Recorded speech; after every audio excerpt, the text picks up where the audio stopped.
नमस्कार शेतकरी मित्रांनो, आपण साधारण 10 दिवस झाले त्यावेळेस या प्लॉटला अमोनियम पॉलीफॉस्फेट 1034 हा ग्रेड दिला होता.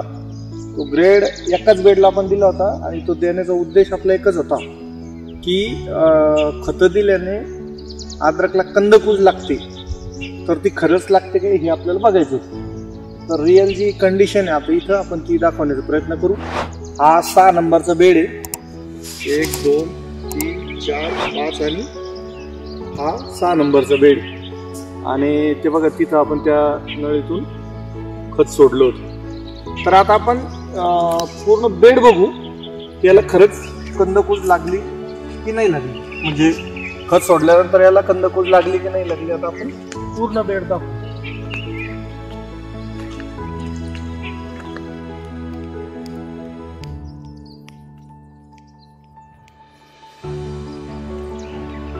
याच्यात थोडासा फुटवा आणि उंची थोडीशी वाढलेली दिसते, तर ती खतामुळे दिसणारच आहे समजा.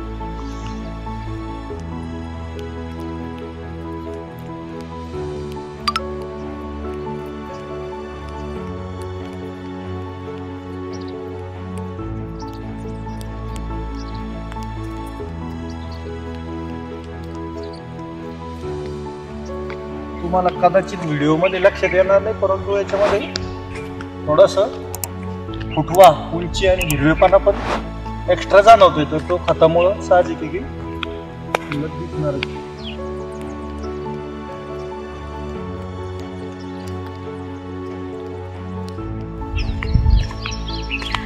तर मित्रांनो, आता अशा पद्धतीनं पूर्ण शेवटपर्यंत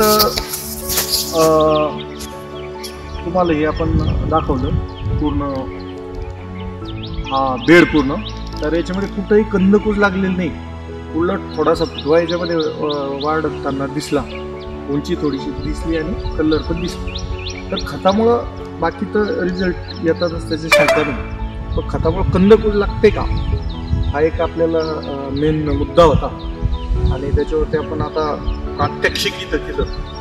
तर त्याच्यामध्ये असं दिसून आलं, निष्कर्ष असा निघाला की खतामुळं अद्याप तर याला कंदकुज लागलेली नाही, कारण 10 दिवस झाले. आणि मेन वॉटर सोल्युबल खताचा जो पॉवर असतो तो साधारण 15 दिवसाच्या आसपास असतो. म्हणजे आता 10-12 दिवस जवळपास ते समजा आता थोडासा 2 दिवस तुम्हाला कदाचित व्हिडिओ लेट येईल. 10 दिवस आज याला झालेले आहेत. तर 10 दिवसामध्ये इथं कुठेही कंदकुज या ठिकाणी आपल्याला आढळून आलेली नाही. आणि मित्रांनो, याला जे आपण खत दिलं होतं तर ते दिलं होतं 1 लिटर एका बेड. तर त्याचं 1 आणि 200 फुटाची याची लांबी. तर आपण सांगितलं होतं की साधारण 4.5च्या बेडमध्ये 10,000 फूट टोटल लांबी एका एकरात येते. त्याचं जर पूर्ण कॅल्क्युलेशन काढलं तर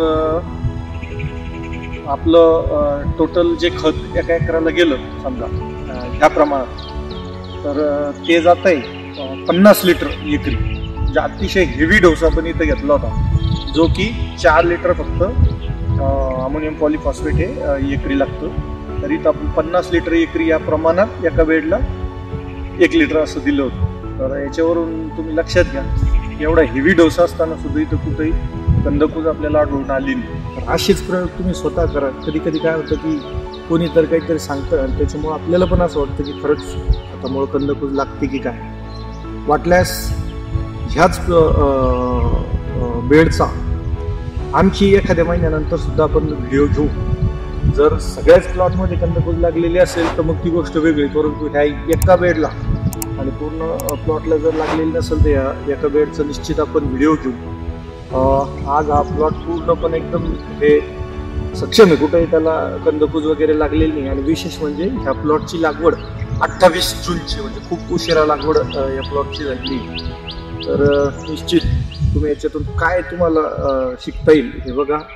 असेच प्रयोग सुद्धा तुम्ही स्वतः करा आणि हा व्हिडिओ आपला निश्चित इतर शेतकरी बांधवांना नक्की पाठवा.